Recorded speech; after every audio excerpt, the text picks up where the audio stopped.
पहली आपको मैंने बता दी है यशोदा मैया, दूसरी हमने आपको बता दी गुडीचा मैया, तीसरी मैया है कर्मा बाई, वो तो रह ही गई।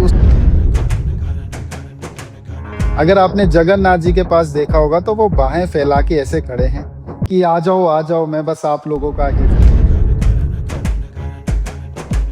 उसने तीर चला दी और वहां पे सीधे ही माधव के पांव में लग गया। जो उड़ीसा का तट है, समुद्र क्षेत्र है, इस जगह पर मंदिर का बहुत बड़ा निर्माण होगा। बताया कि द्वारका से ऐसे बहते हुए लकड़ी का एक टुकड़ा रहेगा, एक बनाऊंगा भगवान जगन्नाथ जी की, दूसरी मैं बनाऊंगा माता सुभद्रा की। जगन्नाथ जी पूरे काले रंग के रहेंगे और जो सुभद्रा, जैसे ही राजन ने दरवाजा खोला, लेकिन जगन्नाथ जी के मंदिर के ऊपर अद्भुत चीज है कि कोई पक्षी नहीं बैठता है। रस्सी ऐसे जैसे सांप चलता है ना, धीरे धीरे धीरे धीरे धीरे धीरे करते करते करते करते आने वाले 18 वर्षों के लिए बंद हो जाएगा। वो भविष्य मालिका में चीज लिखी हुई है। और एक इंटरेस्टिंग चीज और बताता हूँ, आपने एकादशी सुनी होगी। एकादशी को भगवान की आंखों से आंसू आने लग गए मंदिर में।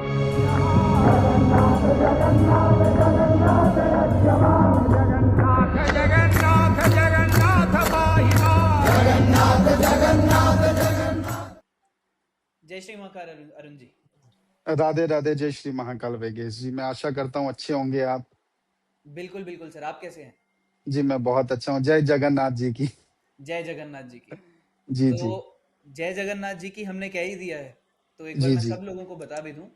आज हम्म। बहुत सारी प्यारी प्यारी किस्से, बहुत सारी अच्छी अच्छी बातें जगन्नाथ जी के बारे में जो हम लोग अवगत नहीं हैं, बहुत सारे लोग उसके बारे में चर्चा करेंगे। और मैं आप लोगों की तरह उतना ही अनजान हूं जितने आप लोग अनजान हो, तो मैं आप ही के हिस्से के सवाल पूछूंगा अरुण सर से यहाँ पे बैठ के, और जो मेरे लिए जवाब होंगे मेरे लिए उतने ही नए हैं जितने आप लोगों के लिए नए होंगे। तो अरुण सर, जी सबसे पहली चीज जो मेरे दिमाग में एक आती है वो ये आती है कि भारत के अंदर इतने मंदिर हैं, इतनी मूर्तियां हैं, इतने देवता हैं, इतने भगवान हैं, सबकी मूर्तियां पूरे तरीके से अच्छे से एक फिनिश्ड डिजाइन के साथ कार्विंग हो रखी है। बहुत अच्छी अच्छी मूर्तियां हैं हर जगह पे। जी पर जगन्नाथ पुरी जी, जिनको इतना ज्यादा माना जाता है, इतना ज्यादा पूजा जाता है, उनकी मूर्तियां जब भी हम देखते हैं बहुत हाफ वे में बनी हैं। ऐसे लगता है किसी ने जल्दबाजी में बनाई हैं, पूरा ही नहीं किया उनको। उनके हाथ पूरे नहीं हैं, उनकी आंखें बड़ी बड़ी रख दी हैं, छोटे छोटे मूर्तियां हैं। ये क्या ये इंटेंशनली है या इसके पीछे कोई बड़ी कहानी है जो लोगों को नहीं पता? जी बिल्कुल, अगर मैं क्लियर बताऊं आपको तो इसके पीछे बिल्कुल बहुत बहुत बड़ी पौराणिक कथा है। तो मैं आपको थोड़ा थोड़ा जो मेन मेन चीजें वहां बताता हूँ। जैसे आपने बाकी जगह पे तो मंदिरों में मूर्तियां देखी होंगी, सभी देवी देवताओं के पास शस्त्र रहते हैं। जी अगर आपने जगन्नाथ जी के पास देखा होगा तो वो बाहें फैला के ऐसे खड़े हैं कि जी आ जाओ मैं बस आप लोगों का ही हूँ। देखा, इतने प्रेम से जगन्नाथ जी जो हैं आप सभी को बुलाते हैं। जब आप कभी अगर जाओगे भी ना जगन्नाथ जी के, भव्य, आंखें आपकी रोमांचित हो जाएंगी, आंखों से अश्रु निकलते हैं जब आप उनको देखते हो। तो अभी मैं आपको बताता हूँ कि जो मूर्तियां हैं वो अधूरी कैसे रह गई। अब क्या हुआ कि माधव जो थे, अब माधव का जब जैसे ही उन्होंने देह त्यागना था, अपना द्वापर युग में देह त्यागना था, कलयुग से पहले जैसे ही उनका देह खत्म होने वाला था, तो उस समय क्या हुआ कि जरा नाम का जो व्यक्ति था, जरा नाम का जो व्यक्ति था, उसने, कहीं माधव विश्राम कर रहे थे, उसने तीर चला दिया सोच करके कि वहां पर मृग है। उनका जो पांव था वो चमका, तो उसको कहीं ऐसा लगा कि वहां पर हिरन है, तो उसने तीर चला दिया और वहां पे सीधे ही माधव के पांव में लग गया। जैसे ही वो माधव के पांव में तीर लगा तो उसी प्रकार उसको आभास हो गया कि हे राम, मेरे से कोई ना कोई बहुत ही बड़ी गलती हो गई है। मतलब इतनी बड़ी गलती हो गई है कि शायद किसी व्यक्ति की मैंने जान ले ली। जैसे वो पहुंचा भागे भागे, हे राम ये मैंने क्या कर दिया। जैसे पूछा, हे प्रभु क्षमा कर दो, मेरे से बहुत बड़ा अपराध हो गया, गलती से तीर चला गया। तो अब उसको ऐसे लगा कि मैंने बहुत बड़ा पाप कर दिया। तब भगवान ने उसको समझाया, जब त्रेता युग था तुम बाली स्वरूप में थे और मैं श्री राम स्वरूप में था, मैंने तुम्हें छुपके से तीर मारा था और मैंने अपने लिए मृत्यु का जो रास्ता था वो उसी प्रकार चुना जिस प्रकार मैंने तुम्हें मृत्यु दी थी। तो इसका वियोग मत करो, इसके बारे में कोई पश्चाताप मत करो। जो मैंने कर्म में किया था वही मुझे मिला। तो इतने में पांडवों को पता लग गया, बहुत हाहाकार मच गया, अरे अरे माधव तो चले गए, माधव तो चले गए। तो जैसे पांडव पहुंचे, देखा माधव ने वहां पर देह त्याग दिया, आखिरी मुलाकात भी नहीं हुई। तब उन्होंने क्या किया, माधव जी जो कान्हा थे उनका वहां पर संस्कार किया। अब संस्कार तो उन्होंने कर दिया। जब संस्कार कर दिया तो जैसे ही हमने देखा कि पंच धातु है, हम उसमें सारे के सारे जो हैं विलीन हो जाते हैं, है ना। हम्म। तो सारे के सारे विलीन हो जाते हैं, लेकिन उनके वहां पर जो उनका हृदय था हम्म। नीले कलर में वो चमक रहा था। अब उन्होंने देखा कि हृदय तो इनका जला नहीं है और यहाँ लोगों के बीच में आ गया तो छोड़ेंगे नहीं, मतलब सभी के सभी अपनी तरफ लेने के लिए जाएंगे। तो उन्होंने क्या किया, उसको एक लकड़ी का बहुत बड़ा लकड़ी का जैसे पर्वत की तरह लट्ठा था वैसे उसके साथ उसको बांधा और द्वारकापुरी से जल में वो कर दिया। अब जैसे ही गए तो उस कबीले का ना एक सरदार था विश्ववासु, वो भगवान विष्णु का अत्यंत मतलब प्रिय भक्त और इतनी भक्ति करता था, हद से ज्यादा भक्ति करता। उसको पता लग गया कि जो पांडव थे उन्होंने भगवान के दिल को वहां से कर दिया। तो वो गया, उसने उसको वहां से लिया और उसको लेकर के चला गया नीलांचल पर्वत पर। उसने बिना किसी को बताए, विश्ववासु ने बिना किसी को बताए नीलांचल पर्वत पर उसको लेकर के चला गया और वहां पर भक्ति करता रहा और बहुत ज्यादा प्रसन्न, हद से ज्यादा प्रसन्न की मुझे पता नहीं क्या मिल गया है। और वो तो जानता था क्योंकि भगवान विष्णु का प्रिय भक्ता था, उनको पता था भगवान विष्णु का ही अवतार है जो कान्हा आए हैं। तो उसने उसको लेकर के चला गया नीलांचल पर्वत पर। जैसे नीलांचल पर्वत पर गया, वहां पर पूजा करता रहा। और वहां पे जो उड़ीसा शहर है, जो आज के नाम पे वहां पर उड़ीसा शहर है, वहां पर पहले मालवा एक क्षेत्र था, उसका एक राजा था, इंद्रधूमन उनके राजा थे। अब वो भी भगवान विष्णु का अत्यंत प्रिय भक्त था। उसके सपने में आकर भगवान ने दर्शन दे दिए कि ऐसा ऐसा हो गया है, मेरा जो हृदय है वो ऐसे ऐसे वहां पर पड़ा हुआ है। वो सपने में जगह उनको दिखा दिया और पहले उसको मंदिर दिखाया कि यहाँ पर जो उड़ीसा का तट है, समुद्र क्षेत्र है, इस जगह पर मंदिर का बहुत बड़ा निर्माण होगा। अब उसको लगा कि भगवान यहाँ रहने आने वाले हैं, भगवान ने दर्शन मुझे सपने में दिए हैं, कुछ ना कुछ तो इम्पोर्टेंट चीज है। तो उसने वहां मंदिर का निर्माण करना शुरू कर दिया कि अब तो मजा आने वाला, भगवान यहाँ पर आने वाले हैं। मंदिर का उसने निर्माण कर दिया वहां पे। जैसे ही वो निर्माण करवाए, मंदिर ढह जाए, समुन्द्र देवाएं लहरों से उसको ढह दें। तो वो परेशान हो गया कि मैंने 2-3 बार बना दिया, अब कैसे मैं इसको ठीक करूं। तो भक्त तो था वो विष्णु जी का। तब जाकर के उसको सपने में दर्शन दिए कि हनुमान जी की पूजा कीजिए। तब जाकर के उन्होंने हनुमान जी की उपासना की, हनुमान जी प्रकट हुए।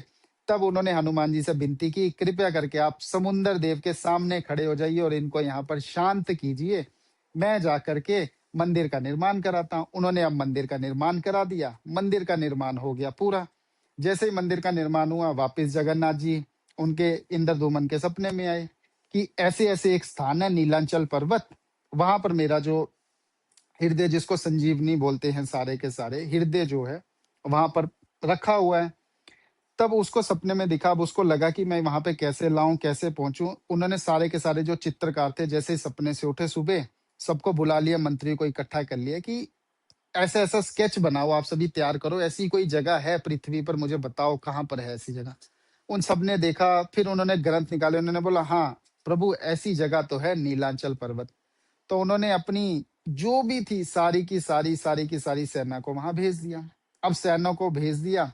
अब इंद्रधूमन इतना पावरफुल वो व्यक्ति था और भगवान का अनंत भक्त था, वो तो ऐसे दे नहीं सकता था, दे ही नहीं सकता था किसी को भी। मतलब वो कोई भी बोलता कि मुझे वो संजीवनी लेकर के जानी है, जिसको ब्रह्म पदार्थ बोलते हैं, जिसको भगवान का हृदय बोलते हैं, तो सारे चले गए, सारे के सारे वहां से खाली हाथ लौट आए। वहां पर एक एक सैनिक था ब्राह्मण, उसका नाम था विद्यापति। वो विद्यापति था, ब्राह्मण व्यक्ति था, उनका सैनिक था। वो बहुत चतुर चालाक था, वो बहुत चतुर चालाक था। उसने बोला महाराज ने बोला है, अब तो मैं लेकर के जाऊंगा जगन्नाथ जी को, वहीं हम लेकर के जाएंगे जहां पर हमने मंदिर बना लिया वहां पर। तब उन्होंने बोला ठीक है। अब अब वो वहां पर आ गया। तो अब उसको पता था कि ये जो राजा है ये हमें लेने नहीं देगा, विश्ववासु जो है लेने नहीं देगा। तो उसने एक युति चली कि विश्ववासु की जो पुत्री थी उसके साथ विवाह कर लिया, एक ही पुत्री थी उसके साथ विवाह कर लिया। अब जब विवाह कर लिया, विवाह के समय कुछ समय साथ में रहता रहा, फिर उसने अपनी जो इच्छा थी प्रकट की कि मैं भी उस ब्रह्म पदार्थ के दर्शन करना चाहता हूँ, भगवान के दर्शन करना चाहता हूँ जिनके आपके पिता करते हैं। तो पुत्री ने पिता से विनती की, पिता ने मना कर दिया, पिता को विश्वास नहीं था किसी पे भी। तो फिर पुत्री अब इकलौती थी, उसने बोला कि पिताजी आपके बाद कल को हमें ही पूजा करनी है, तो कृपया करके दर्शन करा दिए। उन्होंने बोला कि लो जी इसकी आंखों पे पट्टी बांधो। विद्यापति की आंखों पे पट्टी बांधी।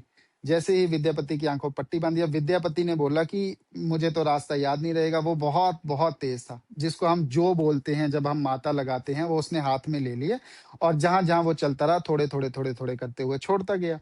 उसके बाद जैसे ही वो पहुंचा नीलांचल पर्वत गुफा में पहुंचा, हे राम वो देख करके सदमे में ऐसे स्तब्ध रह गया कि हे प्रभु, हाथ जुड़ गए, आंखों से आंसू आ गए, शरीर में कंपन आ गया पूरा का पूरा, कि भगवान का इतना तेज कैसे दर्शन करें। तो थोड़े समय उसको दर्शन कराए। विश्ववासु बहुत तेज था, उसने बोला कि दर्शन कीजिए और चलो।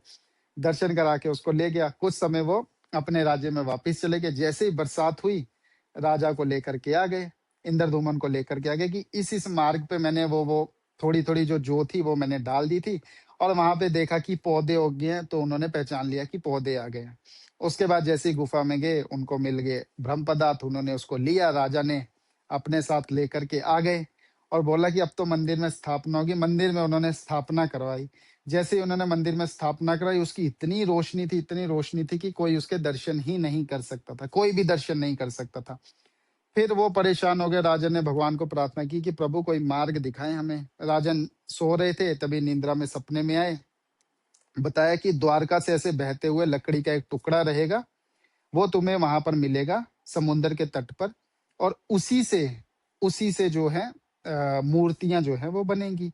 तो राजा प्रसन्न हो गए। उन्होंने चले गए समुन्द्र तट पे, बोला कि आ जाओ भैया, लकड़ी के टुकड़े को निकालते हैं, द्वारका से बहता हुआ आ रहा है। तो सभी ने जोर लगा दिया, हाथी घोड़े थे, पूरी की पूरी सेना थी।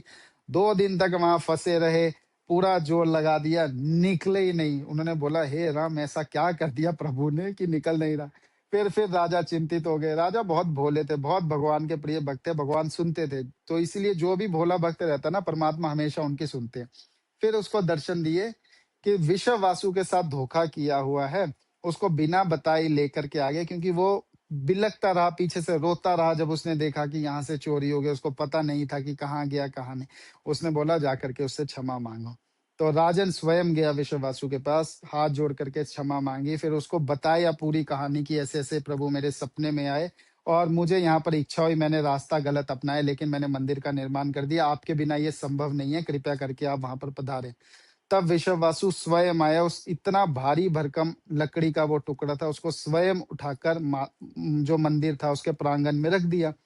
मंदिर के प्रांगण में रख दिया तो राजा ने बोल दिया, आ जाओ जितने भी शिल्पकार हैं, अपने औजार लेकर के आ जाओ, मूर्तियों का निर्माण करते हैं।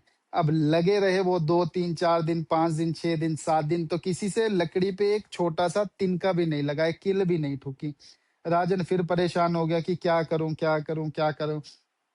उसी समय जो तीनों लोगों के सबसे बढ़िया जो शिल्पकार हैं, भगवान विश्वकर्मा। तो भगवान जो विश्वकर्मा थे, उन्होंने एक बहुत ही बुजुर्ग व्यक्ति का रूप धारण किया और आ गए वहां पर, राजा के पास आ गए। हे राजन, मैं आपकी इसमें मदद कर सकता हूँ, मैं शिल्पकार हूँ, मूर्तिकार हूँ, मैं स्वरूप इनको दे सकता हूँ।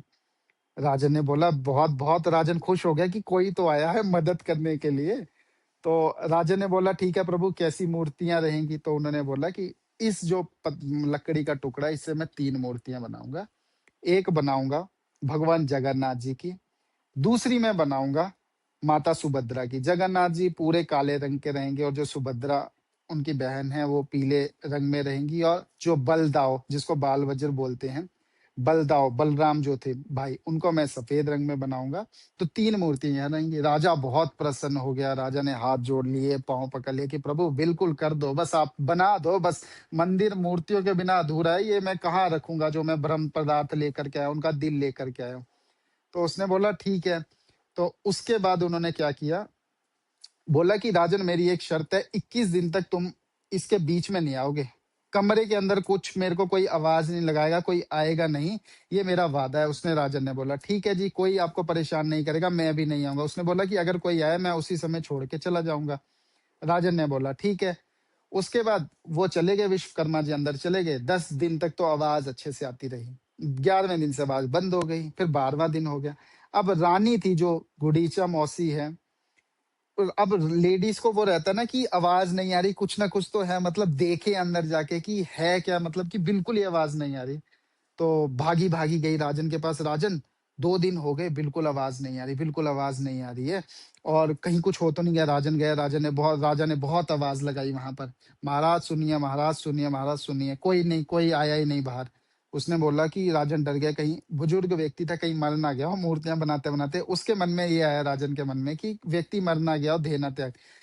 तो राजन ने सारे प्रोमिस, सारे वादे भूल गया। जैसे ही राजन ने दरवाजा खोला, राजा देख के दंग रह गया कि उनके पाँव नहीं बने थे, खाली धड़ शरीर बना हुआ है, और सुभद्रा के तो हाथ भी नहीं बने, कान्हा और बलदाव के हाथ बन गए। हे राजन ने सर पकड़ लिया ऐसे, हे प्रभु मेरे से बहुत बड़ी गलती हो गई, अब क्या करूं, कि उन्होंने मुझे पहले समझाया भी था, ये गुडीचा माई माई की बातों में आकर के मैंने ये कर लिया, बोलते पत्नी की बातों में आकर के मैंने खोल दिया, अब क्या करूं। तो उसने बोला जैसे प्रभु को मंजूर है वैसे ही ठीक है। उन्होंने जो आधी अधूरी मूर्तियां थी, सोचो आधी अधूरी, कभी होता ही नहीं है कि आधी मूर्ति का वो आप कर दो, उसकी प्राण प्रतिष्ठा करा दो। राजन ने बोला अब जो प्रभु को मंजूर है वैसा ही। राजन बाजे नगाड़े सब लेकर के, ढोल डाल के साथ, पूरा उनका पूरा विधिवत, जिस प्रकार प्राण प्रतिष्ठा होती है, प्राण प्रतिष्ठा और जो है ब्रह्म पदार्थ उनके शरीर में जो है, वो उन्होंने क्या बोलते उसमें डाल दिया, और पूरी विधिवत हो गई। उसके बाद जब उनका वहां पर मंदिर में उनका निर्माण हो गया, उसके बाद क्या हुआ कि अब वहां पर हनुमान जी का वहां पर पहरा था। मैंने आपको स्टार्टिंग में बताया होगा जब मंदिर का निर्माण हुआ था। अब जब क्या हुआ कि भगवान वहां पे रहने आ गए, तो हनुमान जी अब भगवान के बिना तो रह ही नहीं सकते, वो तो रह ही नहीं सकते। वो बार बार क्या बोलते, समुंदर छोड़ के वहां पे आ जाएं, बार बार दर्शन करने के लिए आ जाएं, बार बार दर्शन करने के लिए आ जाएं, और बार बार जो पानी की लहरें थी वो शहरों में आता रहे, शहरों में आता रहे। तो बहुत बार राजन ने विनती की, 4-5 बार, हे प्रभु ऐसा ना करो, मंदिर वापस चला जाएगा, बहुत मुश्किल से खड़ा हो, यहाँ हो जाओ। तो हनुमान जी नहीं माने, तब स्वयं जगन्नाथ जी बाहर निकले। जगन्नाथ जी ने क्या किया, हनुमान जी को आपने वहां देखा होगा, हनुमान जी का ना बेड़ियों वाला एक मंदिर है जो समुद्र के जस्ट किनारे है। तो हनुमान जी को उन्होंने स्वयं फिर बेड़ियों में वहां बांधा कि हनुमान जी आप यहाँ पर इस मंदिर की रक्षा करोगे, इस मंदिर की सुरक्षा करोगे। इसलिए हनुमान जी का वहां पर आप देखोगे बेड़ियों से बंधा हुआ जो मंदिर है, कि हनुमान जी को स्वयं उन्होंने वहां पे बांधा हुआ था। तो देखा आपने कितना मतलब आनंदित, कितनी प्यारी कहानी थी कि किस प्रकार राजा ने वो किया जी। तो देखो पवन पुत्र हैं हनुमान जी। अब क्या हुआ कि जब मंदिर का वहां पे निर्माण हुआ, मंदिर का वहां निर्माण हो गया, अब क्या हुआ कि वहां पर समुंदर के जस्ट बगल में था, और समुंदर की इतनी शोर आती थी, इतनी ध्वनि आती थी, और इतनी तेज हवा आती थी। तो अब क्या हुआ कि भगवान की निंद्रा में ना थोड़ी सी समस्या आने लग गई, कि भगवान ने जब विश्राम करना होता था, उन्होंने हनुमान जी ने देख लिया कि भगवान मेरे पास यहाँ पर आए हैं, श्री राम जी के परम भक्त थे, स्वरूप तो वही था। तो उन्होंने बोला कि भगवान की निंद्रा में कोई भी प्रकार का वो ना पड़े, किसी भी प्रकार की बाधा ना पड़े, किसी भी प्रकार की बाधा ना पड़े। तब जाकर के हनुमान जी ने वहां पर मंदिर के जस्ट सामने समुंदर देव के पास गए, और समुंदर देव जी को प्रार्थना की कि प्रभु आपके जो शोर की आवाज है, उससे मेरे जो भगवान हैं उनकी निंद्रा में व्यय पड़ता है, उनकी निंद्रा खराब होती है, वो विश्राम नहीं कर पाते। तो मैं नहीं चाहता कि आपकी जो ध्वनि है उनको सुनाई दे किसी प्रकार। तो इसलिए जब हनुमान जी वहां पर विराजित हो गए, उसके बाद से ध्वनि जो है वो अंदर आना बंद हो गई मंदिर के आगे। तो हनुमान जी का वहां पर पैरा है, जिस प्रकार समुद्र की जो लहरों की आवाज है ना, वो अंदर नहीं आती है। हाँ, बिल्कुल देखो जी, जो ब्रह्म पदार्थ है वो वहां से इंद्रधूमन लेकर के आए थे।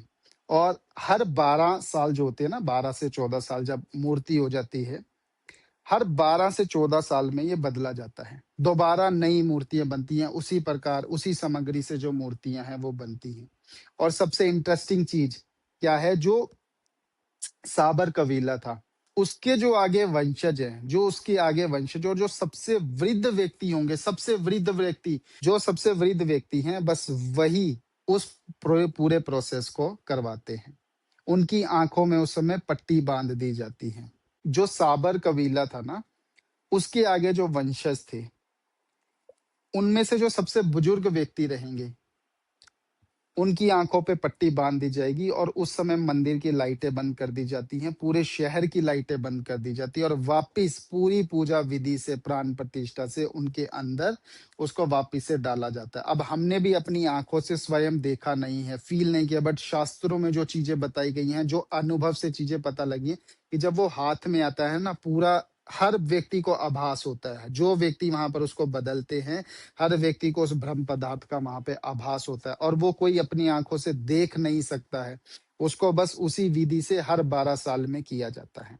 जो जो साबर कबीला था, वंशज जिनसे जो इंद्रधूमन थे, इंद्रधूमन ने जो ब्रह्म पदार्थ चुरा करके लाए थे, जिनसे चुरा चुरा करके लाए थे, विश्व वासु की जो आगे संतान है, उनके जो आगे वंशज है, बस वही लोग इस प्रोसेस को फॉलो करते हैं। अभी मैंने आपको पीछे हनुमान जी का बताया था कि हनुमान जी वहां पहरा देते हैं, राइट, की आवाज नहीं आती, तो वो कहानी जो है हनुमान जी से ही है। अब क्या था कि समुंदर की इतना शोर था और पवन की गति इतनी तेज थी कि समुंदर उस तरफ आता ही आता था, कि हवा उस तरफ आती थी। तो हनुमान जी ने समुंदर देव से विनती की कि आप इस तरफ बहना बंद कर दीजिए, आप हवा के विपरीत बहिए।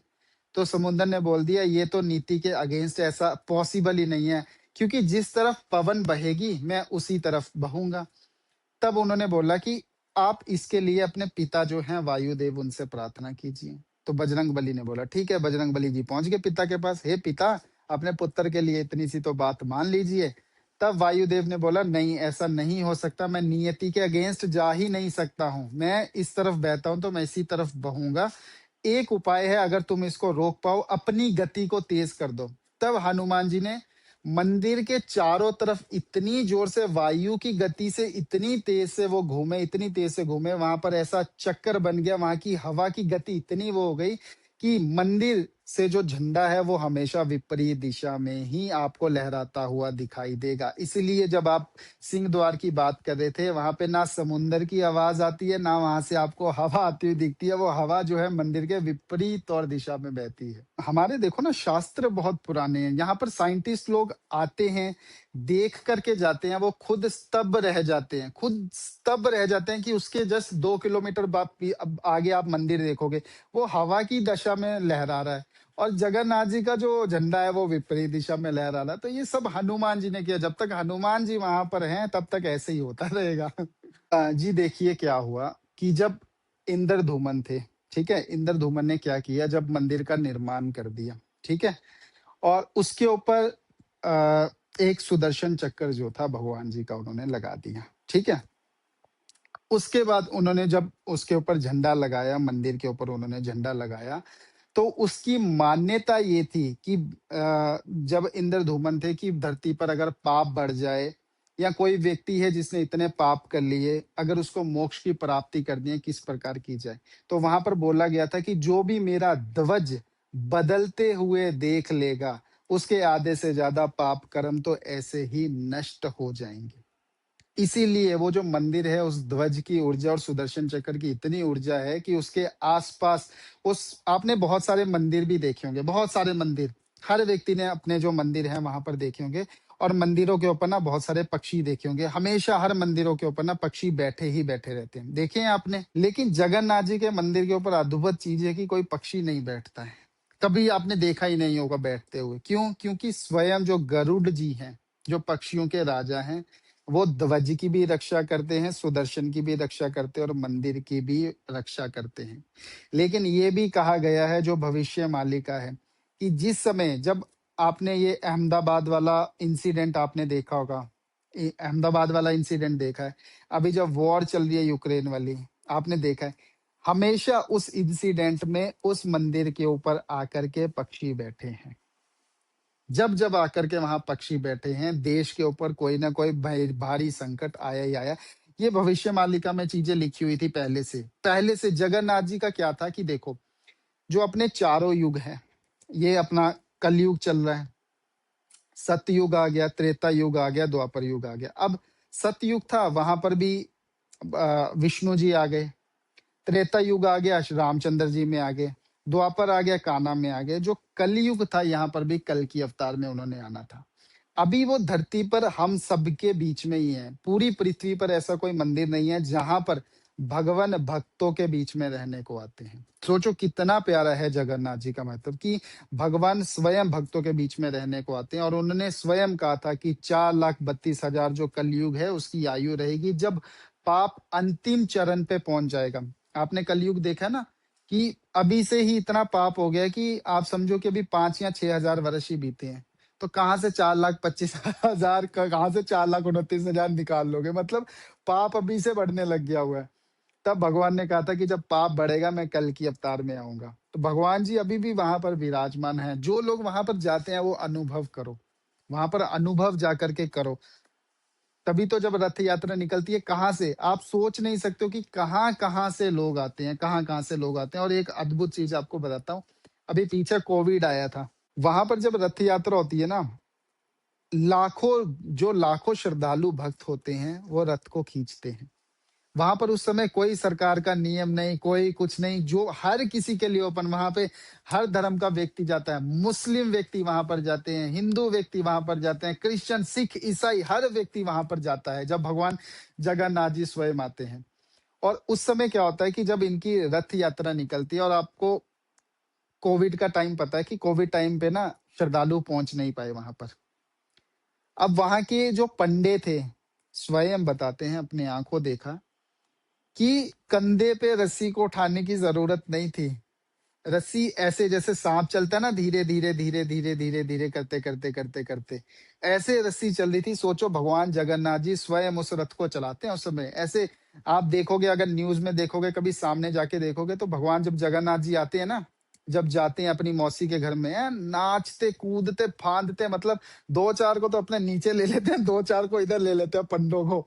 तो पंडों को पता नहीं लगता अरे क्या हो रहा है यहाँ पर। तो भगवान जगन्नाथ जी जब आते हैं झूमते नाचते हुए जाते हैं छुट्टियां काटने के लिए। वो अपने दोनों भाई बहनों को लेकर के जाते हैं, सुभद्रा को भी और बलदाव को भी। जो जो उनकी पत्नी थी इंद्रधूमन की गुड़ीचा, जिसको मौसी बोलते हैं, उनके घर पे जाते हैं छुट्टियां काटने वो। देखो क्या होता है कि जब रथ यात्रा निकलती है जगन्नाथ जी की, बहुत बार ऐसा हुआ है कि फोरकास्ट ने वहां पे बारिश ही नहीं दिखाई हो।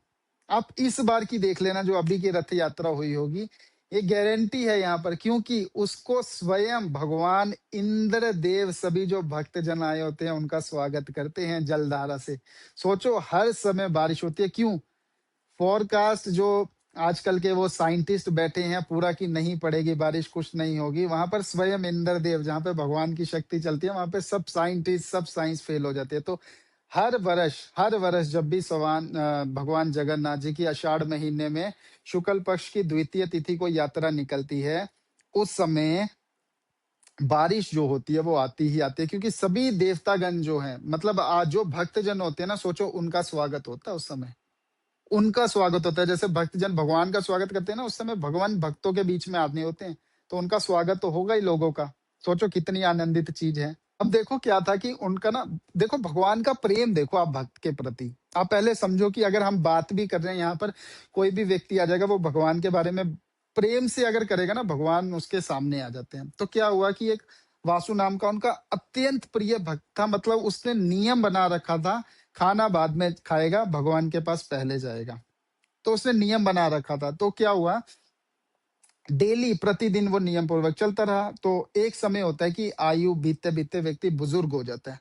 तो वो थोड़ा बुजुर्ग हो गया, बुजुर्ग अवस्था उसकी आई, तो एक दिन वो बीमार हो गया बहुत ज्यादा। बीमार होते होते वो इतना बीमार हो गया, इतना बीमार हो गया, दस्त लग गए उसको, बुखार आ गया, वो मंदिर जाने के काबिल ही नहीं रहा।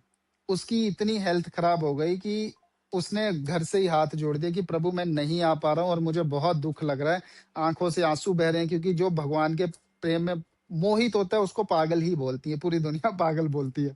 हमने भी सुना अपने लिए, ठीक है।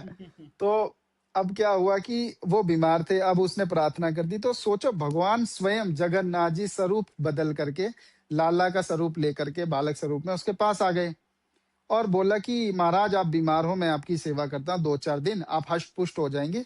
तो उन्होंने बोला भगवान की ही कृपा होगी, महिमा होगी। जब उन्होंने उसके सेवा की, उसके कपड़े तक धो दिए, बर्तन तक साफ कर दिए, खाना तक बना दिया। जब 2-3 दिन में उसको होश आई, उसकी बुद्धि जागी, सीधे चरणों में, हे प्रभु मेरे से कितना बड़ा अपराध हो गया, आप मेरे घर पे आए, मैं मूर्ख आपको पहचान नहीं पाया, मेरे से बहुत बड़ी गलती हो गई, क्षमा कर दो प्रभु, क्षमा कर दो। आपने अपने भक्त से कैसे सेवा करा ले, आपने मतलब कैसे मेरी सेवा कर दी प्रभु, मुझे विश्वास नहीं हो रहा है। तो भगवान जगन्नाथ जी ने बोला कि मेरा जो भक्त है मैं उसको कभी पीड़ा में नहीं देख सकता हूँ, और मेरा भक्त जो मुझसे प्रेम करता है, अगर मुझे उसकी सेवा करने का मजा मिले तो मैं आनंदित हो जाता हूँ। तो भगवान स्वयं सोचो अपने भक्तों को दर्शन देने और भक्तों की सेवा के लिए भी आ गए। तो क्या हुआ, उसने बोला प्रभु आप तो भगवान हो, अगर मेरे भाग्य में ये कष्ट थे आप इसको हर लेते, मतलब खत्म कर देते, आपको सेवा करने की आवश्यकता नहीं थी। तब उन्होंने बोला कि अगर मैं तुम्हारे दुखों को हर लेता तो क्या होता, तुम्हें अगले जन्म भी जो भोग है वो भोगना पड़ता, बच नहीं सकते कर्मों से, इसलिए मैंने तुम्हारी सेवा कर दी। तो उन्होंने बोला कि भगवान लेकिन अभी भी मैं पूरी तरह से स्वस्थ नहीं हूं। उन्होंने बोला तुम्हारे 15 दिन का अभी भी जो दुष्कर्म और पाप कर्म है, जो पुराने जन्म का तुम्हारा कर्म है उसको तुम्हें भोगना है, लेकिन तुम्हारे जो 15 दिन की जो बीमारी है, 15 दिन का जो तुम्हारा सेहत खराब रहनी है, वो मैं अपने ऊपर ले लेता हूँ। इसलिए जब भी महास्नान उनका होता है ना ज्येष्ठ पूर्णिमा को, सोचो महास्नान उनका होता है, महान स्नान, 108 लोटे पानी के, 108 लोटे पानी के सुभद्रा पे, बलदाव पे, कृष्ण पे, तीनों पे चढ़ाए जाते हैं, जगन्नाथ जी पे।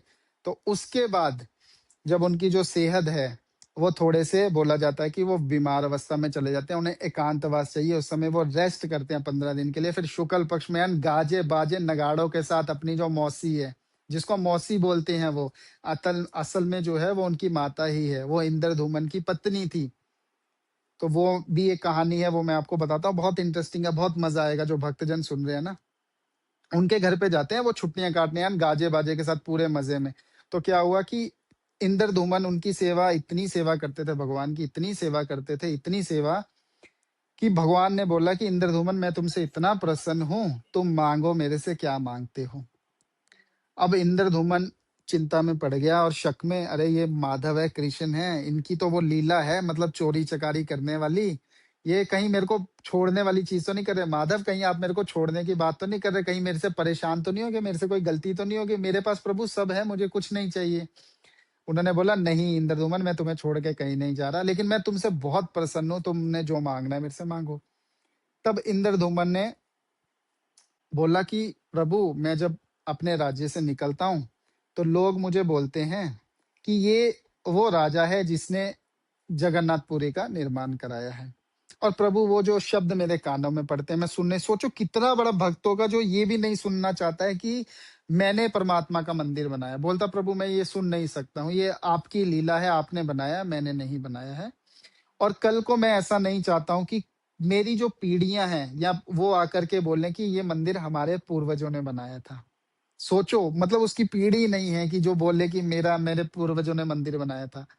तो इंद्रधूमन ने बोला प्रभु मुझे ऐसा कुछ नहीं चाहिए कि मेरी कल को आकर के पीढ़ियां बोले कि ये मंदिर हमारे पूर्वजों ने बनाया था। अब उसके पास में माता तो खड़ी थी, गुड़ीचा माँ जो थी वो तो खड़ी थी। अब गुड़ीचा माँ देखी कि माधव भी मुस्कुरा रहे हैं, राजा भी मुस्कुरा रहा, राजा सीधा बोल तो सकता नहीं था कि मुझे जो आगे वंश है वो चाहिए नहीं था। तो अब माता तो बहुत तेज थी, माता ने बोला कि माता समझ गई कि राजा क्या मांग रहा है।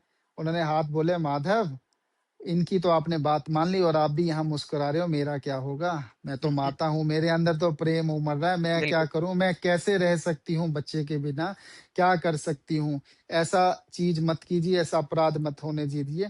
तो तब माधव ने कहा, जगन्नाथ जी ने कहा कि नहीं माता मैं ऐसा कुछ नहीं होने दूंगा, मैं जो राजन है उनकी इच्छा भी पूरी करूंगा, आपकी इच्छा भी पूरी करूंगा। राजन की इच्छा ये है कि आज के बाद इनका वंश नहीं बढ़ेगा, और माता आपकी इच्छा ये है आज से मैं आपका पुत्र हूं, मैं लाला रूप में आपके पास रहूंगा। उसी समय माता का उन्होंने गर्भ जो है वो धारण कर लिया। उसके बाद माता ने उनको खूब लाड प्रेम बहुत कुछ, सब कुछ जितना होता है, जैसे बच्चा होता है वैसे पूरा का पूरा प्रेम सब कुछ किया। अब जब थोड़े से बड़े हुए तो उन्होंने बोला माता मुझे सेवा करनी है, क्योंकि भाव तो था लोगों के लिए कि मुझे मंदिर में रह करके जितने भक्तजन आते हैं उनको दर्शन देने, सेवा और भक्तों के कल्याण के लिए मैं कलयुग में आया हूँ। भगवान के बच्चों जो भक्तजन है उनके कल्याण के लिए, सोचो स्वयं भगवान जी आए हुए हैं यहाँ पे। तब उन्होंने माता को बोला कि माता मैं पूरा वर्ष तो वहां रहूंगा, भक्तों की सेवा करूंगा, पूरे जितने दुनिया के भक्त आएंगे, पापी भी आएंगे, भक्तजन भी आएंगे, जो भी आएंगे मैं सबकी पूजा करूंगा, सबकी सेवा करूंगा, सबको अपने दर्शन दूंगा, सारे मेरी पूजा करें, मैं खुश हूं। लेकिन माता मुझे एक वचन चाहिए कि जब भी आषाढ़ महीना आएगा उस समय मैं अपने भाई बहनों के साथ आपके पास रहने के लिए आऊंगा। माता ने बोला ठीक है, पूरा वर्ष तो वहां, तो इसीलिए जो आषाढ़ महीना उस समय रथ यात्रा निकलती है और वो अपनी माता के घर पे जो है वहां पर छुट्टियां काटने के लिए जाते हैं। और जब वो छुट्टियां काट के वहां से आते हैं, सोचो कितना इंपॉर्टेंट है कि जब वो छुट्टियां काट के वहां से आते हैं, और कुछ ऐसे आपने देखे होंगे ना लोग जिनका पूरी विधि से संस्कार नहीं हुआ होता, हाँ जी, हाँ जी। जिन्होंने देह त्याग दिया होता है, कोई एक्सीडेंट हो गया होता है और कुछ भी मतलब किसी भी वजह से मर गए होते हैं, जो पृथ्वी पर भटक रहे होते हैं। हुँ। अब लोग सोचते हैं कि भगवान की रथ यात्रा खाली मनुष्य है। अरे वहां पे देवता भी आते हैं, वहां पे यक्ष यक्ष भी आते हैं, वहां पे गंधर्व भी आते हैं, वहां पे राक्षस भी आते हैं, वहां पे प्रेत भी आते हैं। जिस प्रकार हम दूसरों को नहीं देख सकते, वो अपनी अपनी दुनिया से आते हैं।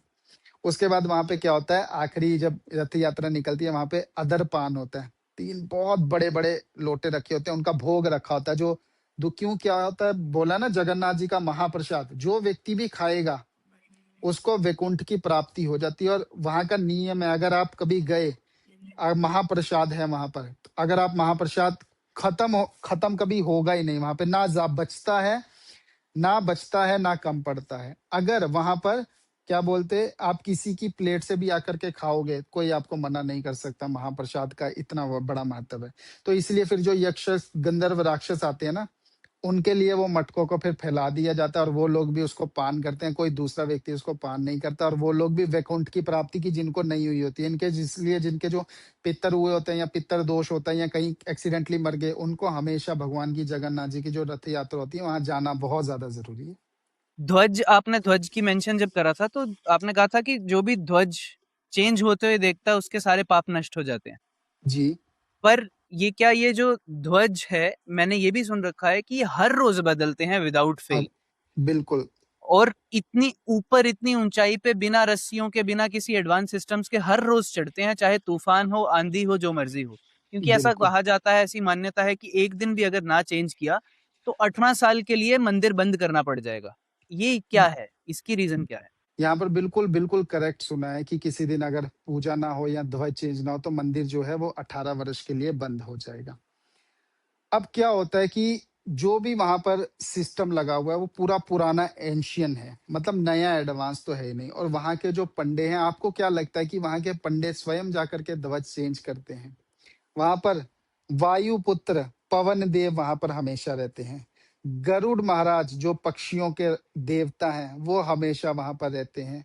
सभी के सभी देवतागण, जिस समय ध्वज चेंज हो रहा है, सभी के सभी देवतागण भी जो हैं उसको देखते ही देखते हैं। वो भविष्य मालिका में चीज लिखी हुई है कि अगर इस विधि को प्रॉपरली नहीं किया जाएगा, तो मंदिर जो है वो 18 वर्षों के लिए, या रथ यात्रा जो है अगर नहीं निकाली गई, तो मंदिर जो है आने वाले 18 वर्षों के लिए बंद हो जाएगा। इसलिए ये, क्योंकि राजा ने ही उस समय जो नियम थे ये बनाए गए थे। क्योंकि ये सारे के सारे जो नियम है ना, ये राजा ही उस समय बना करके गए थे। क्योंकि राजा के सपनों में परमात्मा जो भगवान जगन्नाथ जी थे, वो हर एक चीज आकर के बताते थे। हर एक चीज आकर के बताते थे।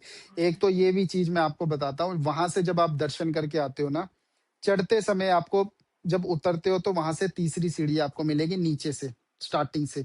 उसमें काला पत्थर लगा हुआ है। हम्म। तो क्या हुआ कि जब इंद्र धूमन का वो शासन चल रहा था, उस समय सारे भक्तजन आने लगे, सारे के सारे दर्शन करते गए, सारे दर्शन करते गए। और उसके बाद में जो आपका नरक लोक है, वो होने लग गया खाली। सारे दर्शन करते गए, सारे वैकुंठ लोक चलते गए, सारे वैकुंठ लोक चले गए, सारे वैकुंठ लोक चले गए। तो नरक जो था वो खाली हो गया। तो यमराज वहां पर आए, प्रभु आपने तो लोगों पे, क्योंकि भगवान इतने भोले हैं कि जो उनके दर्शन करेगा कि प्रभु आपने तो हर किसी को वैकुंठ धाम की टिकट दे दी, यहाँ तो कोई आ नहीं रहा, और वैकुंठ धाम पे इतने चले जाएंगे, कैसे वो करेंगे?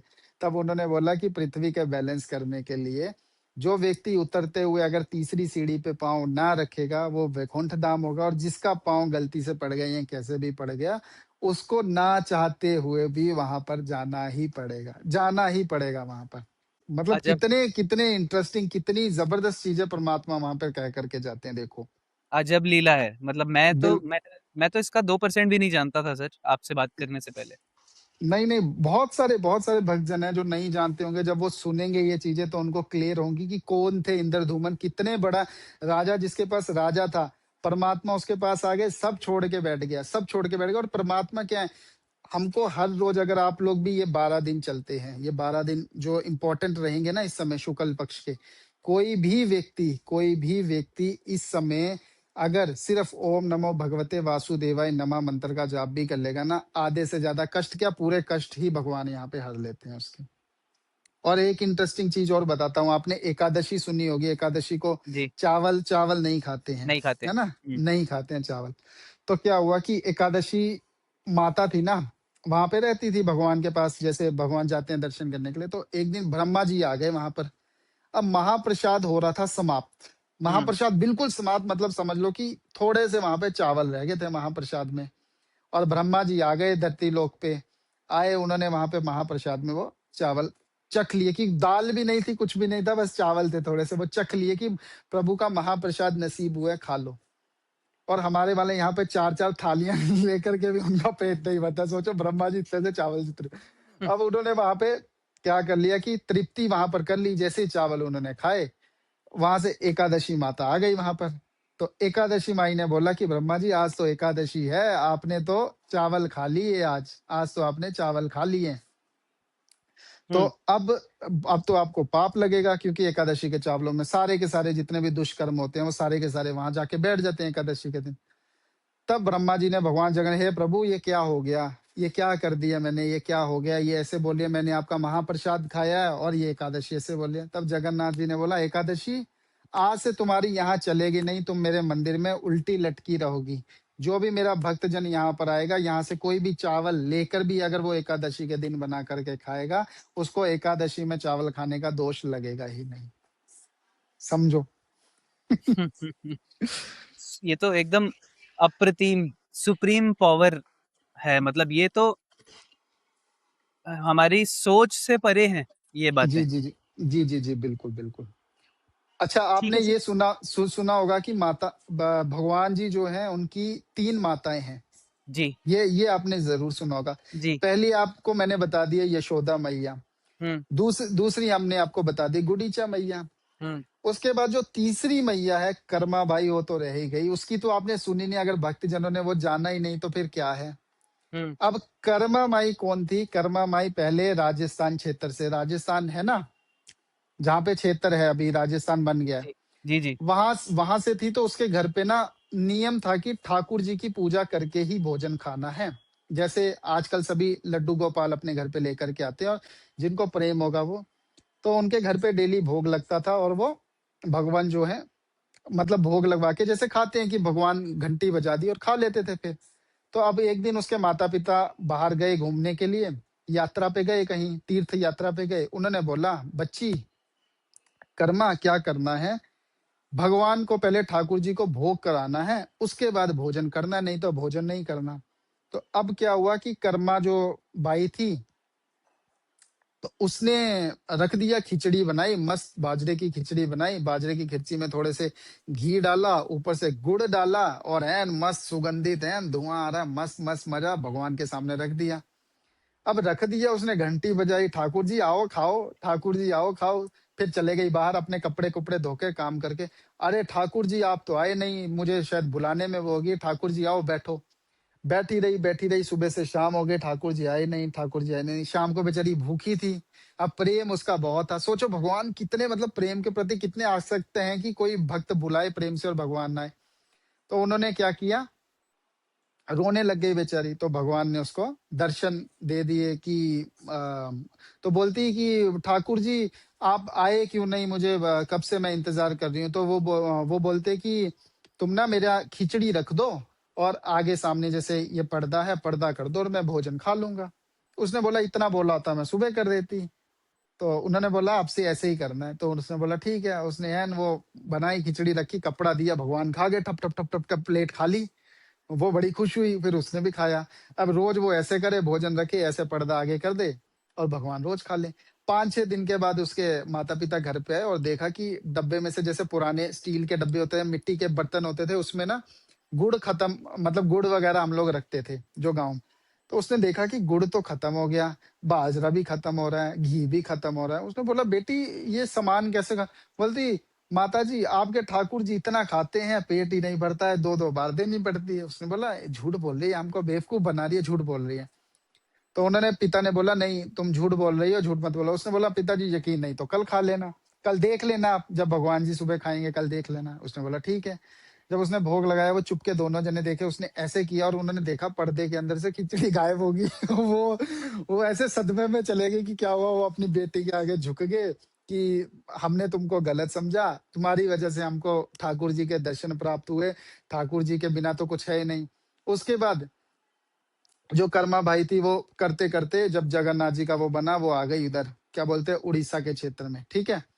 अब क्या हुआ कि अब भगवान जगन्नाथ जी को रात को भोग लगता था 8-9 बजे 10 बजे कबाड़ बंद हो जाते थे।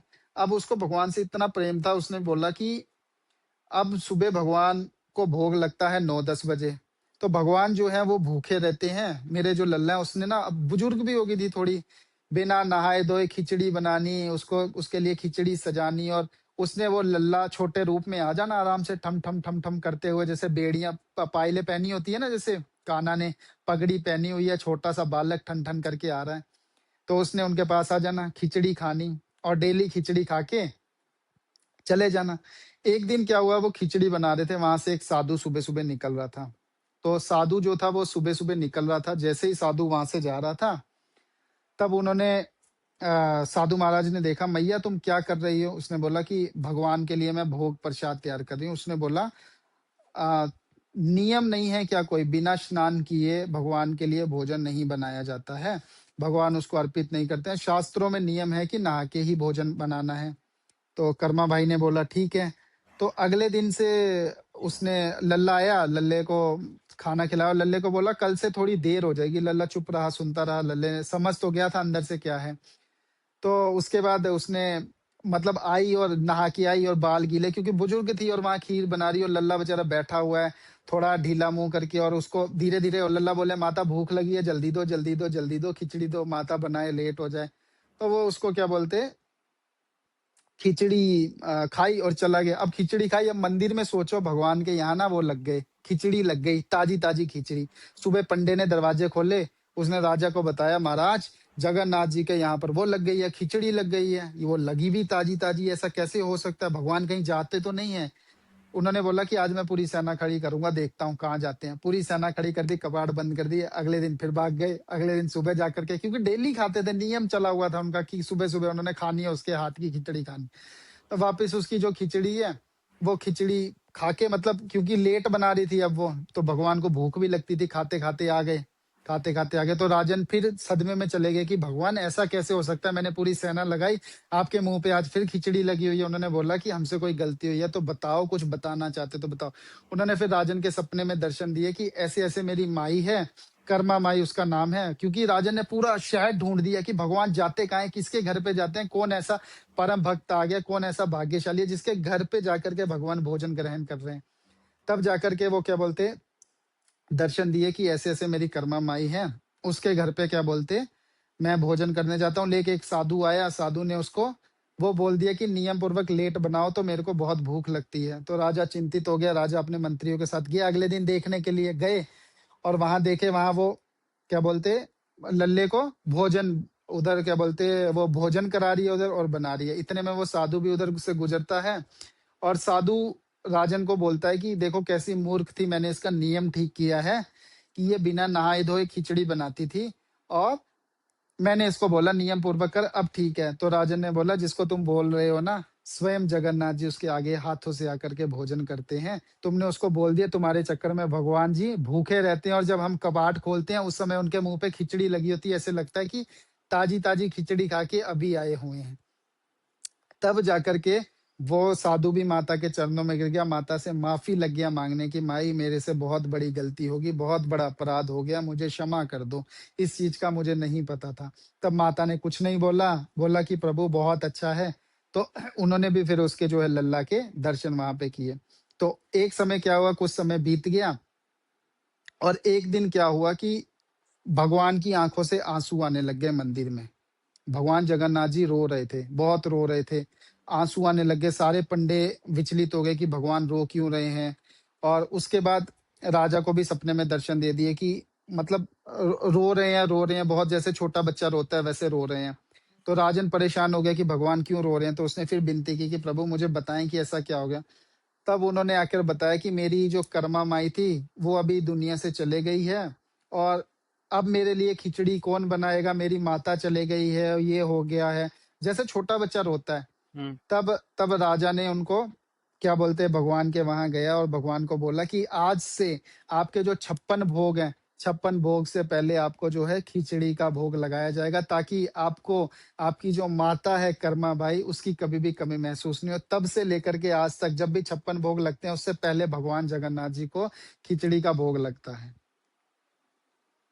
आशा करता हूँ अच्छा लगा होगा आपको बिल्कुल भी। बिल्कुल सर, बहुत खूबसूरत बातें थी और आपने बहुत बहुत डिटेल्ड तरीके से सारी चीजों के बीच में हमें झांकने को मजबूर किया है सभी लोगों को।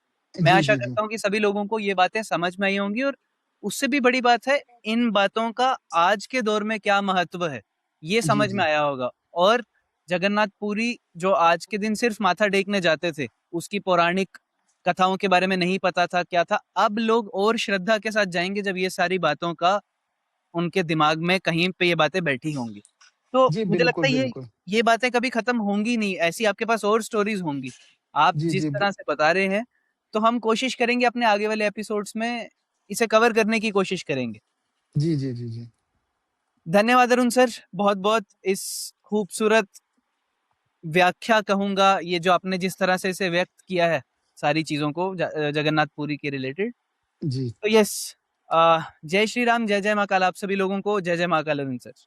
जय जगन्नाथ जी की, जय श्री महाकाल।